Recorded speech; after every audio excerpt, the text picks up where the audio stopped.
Hello කොහොමද ඉතින් මගේ ආදරණීය යාළුවෝ හැමෝම මුදින් ඇති කියලා හිතනවා.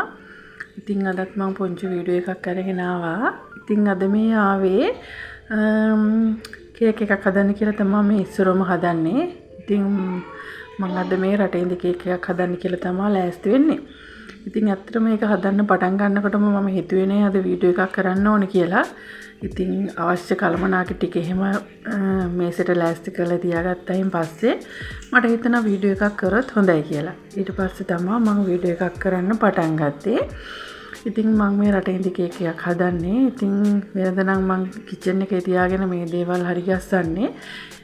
එතකොට මෙයාලට ඇවිල්ලා අදින්න බෑ. මේ පේනවාද අදින විදිහ. ඉතින් හැලුනොත් එහෙම මුළු මේසෙ පුරාම ඉවරයි. ඉතින් අද මම මේක කෑම මේසෙට ගත්තා. මොකද මගේ මික්සර් එකේ කොටු පින් එක තියෙන්නේ. ඉතින් මෙතන ඒ නිසා මේසෙට ගත්තා මම කොටු පින් එක ගහන්න ඕනේ නිසා. ඉතින් මෙතන වැඩේ කියන්නේ මේසෙ වටේටම පුටු තියෙනවනේ. ඉතින් පුටු තිබ්බාම මෙයාලා පුටු වල නැගලා ඔක්කොම අදින්න එනවා. එතකොට මේ බලාගෙන ඉන්න නැගලා ඉන්නවා හරි අමාරුයි. ඉතින් කිචන් එකේ ඉඳලා කරනකොට යාලා උස නැහැ. ඒ නිසා ඉතින් මුකුත් පේන්නේ නැහැ. මට නිදහසේ කරගන්න පුළුවන්. ඉතින් ওই විදිහට දැන් මං රටේන්දි කේක් එකක් හදන්න යන්නේ. ඉතින් කොහොමත් මං ඉඳලා හිටලා ගෙදර තේ බොන්න කේක් හදනවා. ඒ කියන්නේ අපි කඩෙන් ගෙනල්ලා මොනවා හරි ඉතින් කනකොට අපිට පරිමහ ගන්න අමාරුයිනේ. අපේ ගෙදර ඉන්න කට්ටියත් එක්ක මේ කේක් එකක් වගේ හදලා උදේ හවස ඒ වගේ දවස් 3ක් විතර අපිට තේ බොන්න පුළුවන් මෙහෙම කේක් එකක් හදාගත්තොත්. මම ඉතින් ගොඩාක් වෙලාවට මේ විදිහට කේක් එකක් හදා ගන්නවා. එහෙම නැත්නම් මගේ වීඩියෝස් වල තියෙනවා වෙන මොනවා හරි ඉතින් ඔය පේන්වස කෑම ඒ වගේ මොනවා හරි හදා ගන්නවා ගෙදර. ඒක මට ඇත්තටම හරිම ලේසි පහසුයි කට්ටියට පිරිමහ ගන්න. කඩෙන් ගේනවට වැඩිය. එතකොට ලොකු වියදමකුත් යනවා. කඩෙන් ගේන එකේ කිසි ප්‍රතිඵලයකුත් නැහැ. ඉතින් රුපියල් 500කට වැඩිය වියදම් වෙනවා. ඉතින් එච්චර වියදම් වෙලත් අපි එක වේලකට එක ඉවර වුණාම වැඩක් නැහැ නේ ඉතින් නේද? ඒ හින්දා ඉතින් මෙහෙම දෙයක් හදාගන්න එක ඉතින් හරිම සරලයි පහසුයි. ඉතින් කේක් එකත් හදන මේ රටේන්දි කේක් එකක්. මේකේ දැන් රටේන්දි වගේක් අපේ ගෙදර තිබුණා හස්බන්ඩ් යාළුවෙක් දීලා. ඉතින් ඊට පස්සේ මේ රටේන්දි ටික දැන් ඔක්කොම කන්න බෑනේ. එතකොට කාගෙන යනකොට මේක අමාරුයි කන්න. ඇති වෙනවා. එහෙම නැත්නම් අන්තිම ටික පුස් කනවා. ඒ හින්දා මං හිතුවා මේ රටේන්දි ටිකෙන් භාගයක් විතර අරගෙන මේ රටේන්දි කේක් එකට දාගන්න. ඒතකොට ඊටු ටික මෙයාලා මේ තේ බොනකොට හරි කයි. ඒ හින්දා. ඉතින් මේ කේක් එකත් හදලා ඉවර වෙලා මේ මගේ හවස වෙලාවක්. ඒ කියන්නේ සතියේ දවසක බබාලා ඉස්කෝලේ ගිහිල්ලා ආවට පස්සේ හවස 2ට විතර තමයි මම මේ කේක් එක හදන්න පටන් ගත්තේ. ඉතින් 2න් පස්සේ තියෙන ඉතින් පුංචි හවස්වරුවක් තමයි මේ යන්නේ. පේනවද කේක් එක හදන්න දෙනවද කියලා. මෙතන මේ කට්ටිය ඔක්කොම බලාගෙන ඉන්නවට වැඩිය මේව අදින්නේ කොයි වෙලේද කියලා තමයි බලාගෙන ඉන්නේ. ඉතින් මේ කේක් එකත් හදලා රැට යන්නත් ඕනේ. ඒ නිසා මේ වැඩේ ඉක්මන් කරගන්න ඕනේ. අපි කේක් එක දැන් මේ කල්ලම් කරගෙන රටින්දි ටිකක් දාගෙන බේක් වෙන්න දාගමුකෝ.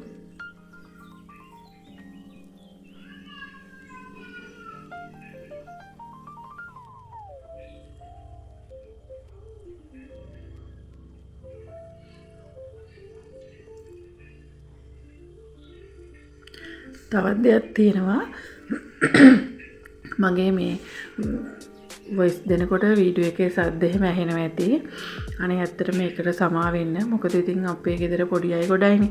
ඉතින් මෙයාලා ඇත්තටම එක්කෙනෙකුට කට වහගන්න කියලා කිව්වහම අනිත් එක්කෙනා කෑ ගහනවා. ආයෙ එක්කෙනෙකුට කෑ ගහන්න එපා කිව්වහම අනිත් එක්කෙනා කෑ ගහනවා. එහෙම නැතුව කෑ ගහන්න එපා කිව්වොත් තව ටිකක් කෑ ගහනවා වැඩි.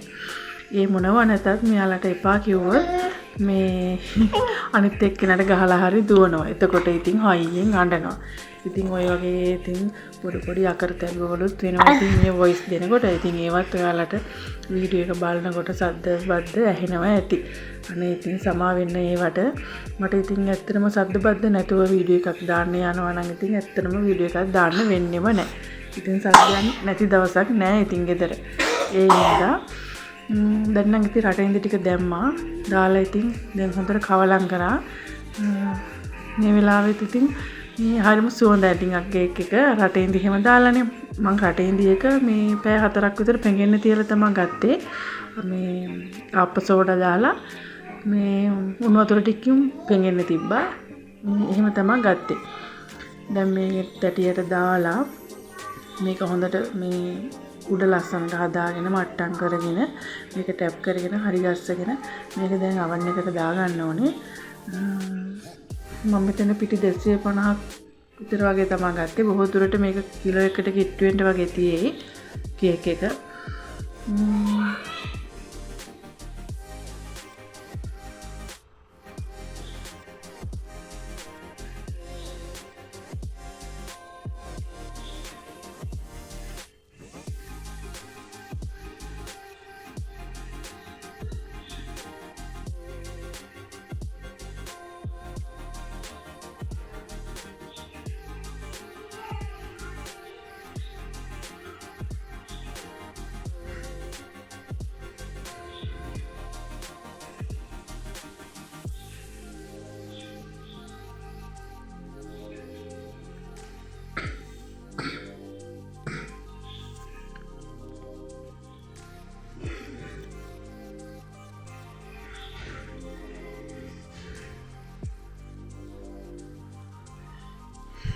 දැන් ඉතින් කේක් එක හදපු තැන ටිකක් සුද්ධ කරගෙන පිහාගෙන මේක දැන් අවන් එකට ගිහින් දා ගන්න තමයි යන්නේ. මට ඉතින් හොඳ මේ ලොකු ක්වොලිටි අවන් එකක් නෑ. මේ අවන් එක ගොඩක් පරණයි. දැන් අවුරුදු 15ක් විතර ඇති. ඉතින් මේකට යුට්ටක් හීට් වෙන්නත් හරි හොරයි මේ අවන් එක. ඒ කියන්නේ මේක දැන් අර මේ කේක් එකක් හරි මොනවා හරි දෙයක් බේක් වෙන්න විනාඩි 40ක් 50ක් ගන්න එක මේක පැයක් විතර ගන්නවා. පැය විනාඩි 10ක් විතර වගේ ගන්නවා. ඉතින් මේක තාම වැඩ කරන නිසා තමයි මම මේක පාවිච්චි කරන්නේ. ඉතින් අලුත් එක්කට යන්නත් ඕනේ. ඉතින් දැන් ඊට පස්සේ කේක් එකත් බේක් වෙන්න තියලා මම මේ ලෑස්ති වෙන්නේ මේ කේක් එක හදන්න ගත්ත භාජන ටික හොදලා දාන්න. මොකද මේ ඒ වෙලාවෙම මේ ටික හොදලා දාගත්තොත් හරිම ලේසි. මොකද දැන් රැට උයන්න ගත්තාම ආපහු මෙතන භාජන පිරෙනවනේ. උයන ඒවා. එතකොට එහෙම වුණාම තව භාජන එකතු වෙනවා. අපිට මේ ටික දැන් හොදලා අයින් කරගත්තාම ආය රෑ උයලුණාම රෑ භාජන ටික අස් කරගන්න විතරයි තියෙන්නේ. එතකොට ඒක ලේසි.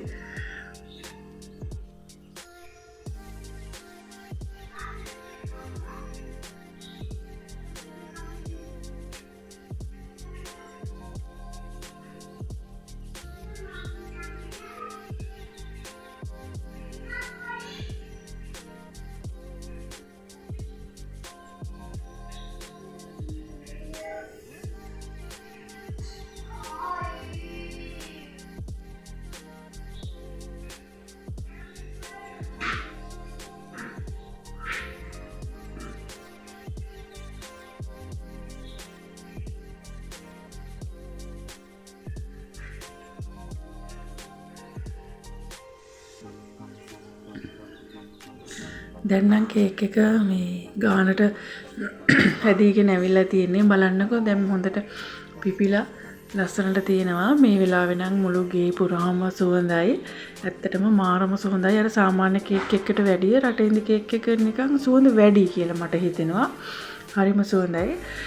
ඉතින් ඔන්න ඔය විදිහට තමයි කේක් එක එළියට ගත්තට පස්සේ මේක දැන් නිමෙන්න තියන්න ඕනේ. නිමින්න ටිකක් වෙලා තියලා ඉවර වෙලා තමයි කට්ටියට තේ දෙන්න ඕනේ. මේක නිමුණාම තමයි ඉතින් ගොඩක්ම රස. ඉතින් මම මේක නිමින්න තියලා රෑ කෑම ටික හදන්න ලෑස්ති වුණා. ඉතින් අද මම ලිප පත්තු කරලා මේ අල ටිකක් තැම්බෙන්න තියන්න තමයි යන්නේ. ඒ කියන්නේ අල වගේ ගොඩක් තැම්බෙන වෙලාවට ගොඩක් මේ වෙලාවක් තැම්බෙන්න යන වෙලාවට මේ ලිප පත්තු කරනවා මම. ගෑස් එකේ තිබ්බාම එතනත් ලොකු වේදමක් යනවනේ. මේ ඒ හින්දා දැන් මම මේ ලිප පත්තු කරලා අල තැම්බෙන්න තියන්න යන්නේ. ඉතින් අද රැයට හදන්න හිතාගෙන ඉන්නේ ඉඳිආප්ප. ඉතින් ඉඳිආප්ප හදලා බිත්තර තම්බලා ගලේ අමරපු සම්බෝලෙකුත් එක්ක අල හොද්දා. ඉතින් ඔක තමයි අද රැයට හදාගන්න යන්නේ. ඉතින් මං කේක් එක හදපු පිම්මම එහෙම්ම මම රැයට කෑමත් හදන්න පටන් ගත්තා. කුස්සියෙන් එළියට යන්නේ නැතුව ඒක කුස්සිය අස් කරලා දාගෙන මේ මොකද ඉඳිආප්ප වගේ දෙයක් හදන හින්දා කලින්ම හරි ගස්සලා තියාගන්න ඕනේ. මොකද මං 6ට විතර ඔක හදන්න පටන් ගත්තොත් කරි තුනකුත් හදන හින්දා ටිකක් වෙලා යනවා. බබාලා නිදා ගන්නවා එතකොට. ඉතින් දැන් අල එකක් තැම්බෙන්න තියලා මම මේ ඉඳිආප්ප ටික මිරිකන්න යන්නේ. ඉතින් මේ වෙලාවේ දැන් රයිස් කුකර් එකේ තමයි මම ඉඳිආප්ප හදන්නේ. ඒකෙත් වතුර එකක් දැන් නටන්න තියලා තියෙන්නේ. ඒකල දැන් ඉඳිආප්ප ටිකත් හදලා එහෙම ඉතුරු මාළු පිණි ටිකත් හදා ගන්නවා. ඉතින් මේ දැන් ඉඳිආප්ප හදනකොට මම පිටි කිලෝ එකක්ම ගන්නෙ නෑ. අපේ ගෙදර වැඩියෙන් කන ඉන්නේ 3 දෙනයිනේ. ගොඩක් කන අය කියන්නේ මමයි හස්බන්ඩ්යි අපේ ලොකු පුතයි අනිත් 3 දෙනාම පොඩි අය. එතකොට යාලා බොහොම චුට්ටයි කන්නේ. ඒ නිසා මෙතන මං ග්‍රෑම් 600ක් විතර වගේ තමයි මේ ඉඳිආප්ප අරන් දින්නේ. ඉතින් මේ ඉඳිආප්ප හදන අතරතුර පිටිපස්ස හැරියාවේ මම බලන්නේ මේ මෙයාලා තේ ඉල්ලනවා. කීයට විතර දැම්ම තේ හදන්නේ කියලා ඉල්ලනවා. ඉතින් හස්බන්ඩ්ට අහනවා දැන් තේ බොන්නේ නැද්ද දැම්ම කිය. මොකද දැන් කේක් එක හදලානේ තියෙන්නේ. මෙයාලට ඉතින් ඒක බලාගෙන ඉන්නත් ටිකක් අමාරුයි. ඒක හදලා තියෙන හින්දා. ඉතින් මම මේක ඉඳිආප්ප මොරයක් ගලවලා දාලා ඉවරලා දැන් මෙයාලට තේ ටික හරි ගස්සන්න කියලා තමයි ලෑස්ති වෙන්නේ. කේක් එක එළියෙන් තියෙන නිසා දැන් ඒක සුවඳක් එනවා. මෙයාලට දැන් තේ බොන්න ඕනකම තියෙන්නේ. තේ වලටත් වැඩිය කේක් එක කන්න ඕනකම තමයි තියෙන්නේ. ඉතින් ඊට පස්සේ මේකත් හරි ගස්සලා දැන් මේ තේ හදන්න තමයි ලෑස්ති වෙන්නේ.